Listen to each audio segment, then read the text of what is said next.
그 긍정적인 의미는 아니에요. 그런데 지적질은 너무나 중요해요.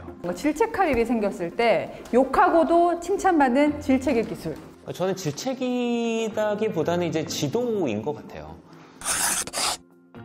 네, 2023년 조직 생활을 더 잘하고 또 내 인생을 성공으로 이끌고 가고 싶은 분들 주목해 주세요. 양병채, 이몽택 인재개발 전문가 두 분과 함께하고 있습니다.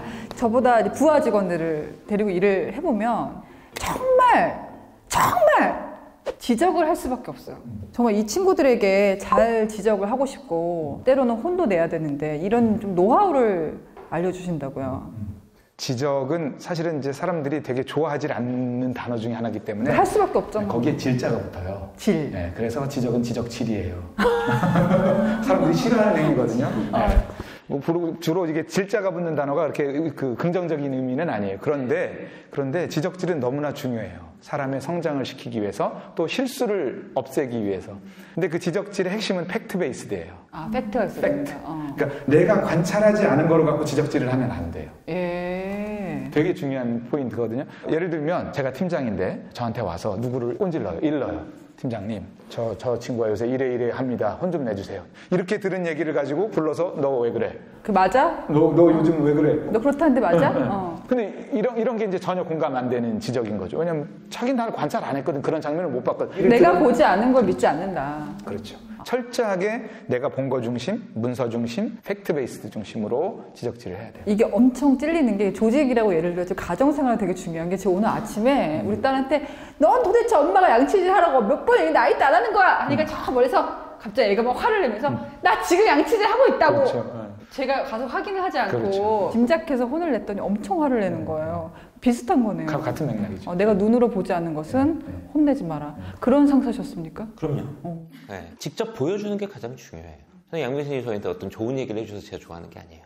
행동으로 보여주시거든요. 예를 좀 들어봐요. 네. 본인이 뭔가 리더십이나 커리어나 이런 부분이 제가 다 가고 싶은 방향으로 가고 계시거든요. 지적이나 여기서 중요한 것은 팩트라고 말씀을 주셨는데요.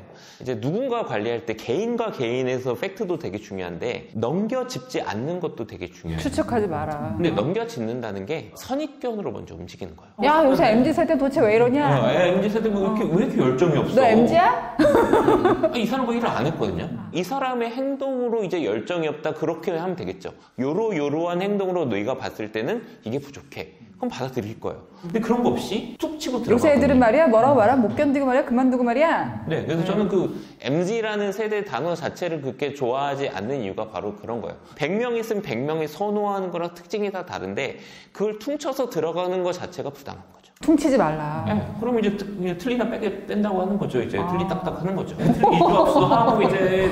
근데 굉장히 쉽게 실수할 수 있는 거죠. 왜냐하면 우리는 편견의 3분인 인간이니까. 하지만 그렇게 하지 않으려는 노력이 중요한 거죠.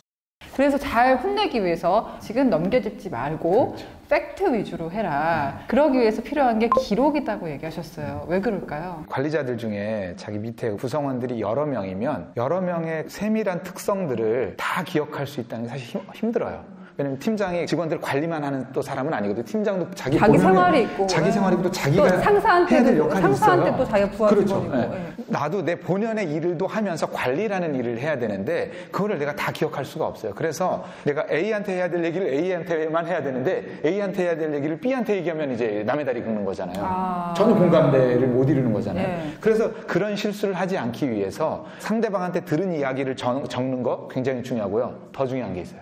내가 이 친구한테 한 이야기도 기록을 해놔야 돼요. 아, 나의 이야기? 네. 저는 막 잘 까먹는 잘 까먹잖아요. 그래서 특히나 내가 굉장히 중요한 약속을 하거나 인사적인 약속이든 아니면 어떤 업무적인 약속이든 약속을 하는 건 반드시 내가 한 이야기를 기록해놔야 돼요. 그래서 저는 이제 제가 직원들하고 면담할 때 직원들한테 들어서 알게 된 이야기를 왼쪽 편에 정리하고 그들에게 그 상황에서 내가 이야기해준 my feedback이라고 해서 다시 거기 별도로 정리를 해요. 이거는 굉장히 설득력 있지만 또 한편으로는 되게 집요하다.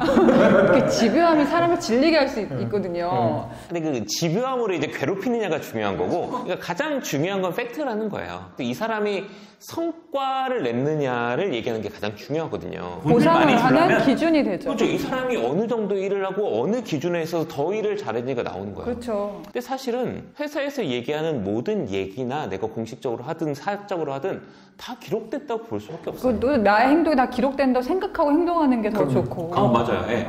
성과 면담을 할 때 그동안 축적된 기록들이 있으면 이 친구한테 혼란을 안 줄 수 있죠. 그렇죠. 어쨌든 누군가는 또 누군가보다 적게 받을 수밖에 없고 어차피 상대적으로 갈 수밖에 없기 때문에. 그런데 그렇다면 모두를 만족시킬 수 있는 방법은 뭐냐? 결국 그 사람들을 잘 납득이 될 만한 그런 그 면담을 통해서 수용성을 높여주는 거죠. 그러려면 내가 이 친구들과 평상시에 해왔던 여러 가지 업무적인 것, 업무 외적인 것들에 대한 내가 한 얘기 또 그들이 한 얘기를 잘 듣고 최종 면담할 때 이것들이 그들을 설득하는 수용성 있게 만드는 양념으로 잘 쓰여지면 아, 우리 팀장님은 나에 대해서 충분히 이해하고 있고 공감하고 있고 내가 했던 얘기 다 기억하고 있고 그걸 이렇게 반응해서 나를 이렇게 평가했구나 라고 100% 만족은 못하겠지만 수용성이 좀 높아지는 거죠. 그런데 그냥 이제 뭐 까라면 까라 시키면 시킨 대로 해라라고 가는 순간 내가 언제 그렇게 얘기했어 뭐 이제 이렇게 얘기하면 이제 진실 게임이 되는 거죠. 저기 작가님도 기록을 어떻게 치밀하게 하시는지 좀 보여달라고 제가 부탁을 드렸어요 미리.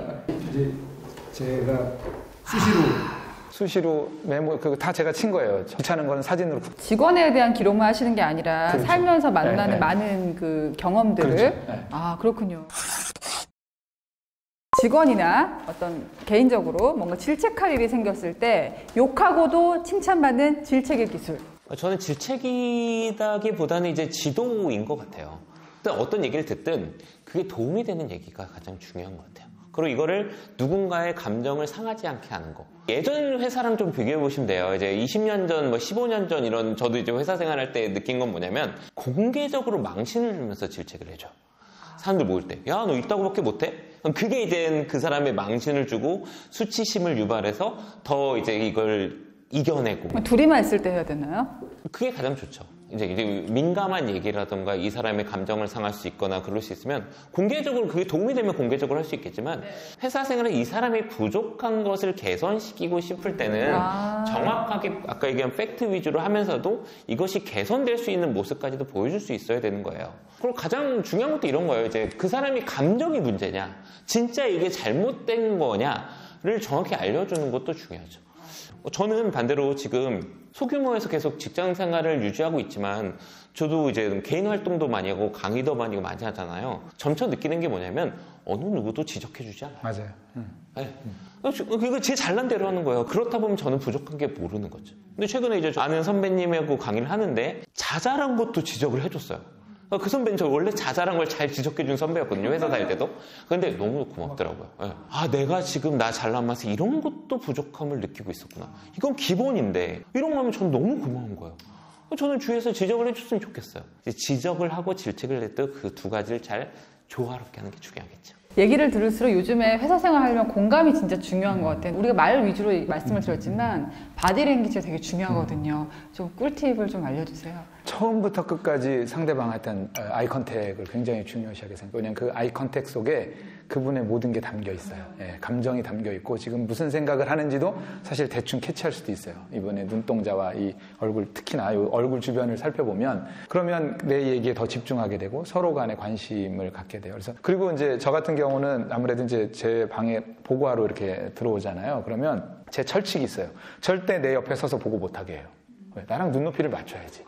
네, 보고가 아니죠. 뭐 엄청 대단한 것도 아닌데 내가 서로 의견을 물어보고 디베이트를 해야 되는데 회의 테이블로 와라. 그래서 제 평상시에 제 책상에서는 결제하거나 이럴 때만 개인 일하고 업무만 보시고. 네, 실제로 이제 내가 일을 하거나 직원들 맞을 땐 항상 그냥 회의 테이블에서 맞아요. 그리고 보니까 되게 좋은 상사실 것 같은 게 목소리 톤이 되게 명랑하시다고 해야 되나? 그죠? 너무 크거나 낮지 않고 너무 졸린 분들 있잖아요. 딱 적당하게 기분 좋은 톤을. 네. 자, 이렇게 2023년 좋은 조직 생활을 하고 또 나를 경영하기 위한 꿀팁들을 두 전문가분과 함께 이야기를 들어봤습니다. 오늘 저랑 함께 해보셨는데 소감이나 뭐 하시고 싶은 말씀 한 말씀 부탁드리겠습니다. 이 채널이 저는 무조건 대박 날 것 같고요. 왜냐하면 너무 이 포인트도 잘 짚어주시고 공감도 잘 하시고 우리 사회에서 듣고 싶어하는 궁금해하는 그런 그 질문들 또 그런 관심들을 잘 이렇게 포인트를 잡아내시는 것 같아요. 목표를 좀 더 도전적으로 잡으시고 가면 세상이 나를 도와준다. 전 이미 구독자이기 때문에. 아, 빈둥이. 이미 동참하고 있습니다. 네, 네. 이번 년 많이 힘들 거라고 얘기를 하고 저도 느끼고 있고 사실은 말만 하는 게 아니라 실현되는 몇 해 아닌가 해서 많이 걱정하시는 분도 굉장히 많을 텐데 이런 기회가 사실은 흔치 않은 기회일 수도 있다고 생각을 해요. 예. 내가 지금까지 잘하고 잘하지 않았던 것들이 문제가 생겼다면 개선할 수 있는 기회라고 생각을 하거든요. 채널이든 개인이든 사업이든. 그래서 이럴 때 한번 자기 부족한 점을 한번 보는 시기를 만들면 좋지 않을까 그렇게 생각을 합니다. 알겠습니다. 저도 지금 두 번째 퇴사를 하면서 많이 지금 움츠러드는 상황이었는데 오늘 굉장히 많이 용기가 되었고요. 이 내용은 조직과 개인의 성공을 좌우하는 팀장 바로 당신의 조건에서 더 자세하게 확인하실 수가 있습니다. 회사 생활 안 하셔도 도움이 됩니다. 제가 보장하겠습니다. 자, 우리 빈둥님들이니까 마지막 인사할게요. 구독, 좋아요, 알람 설정 지켜볼 거야.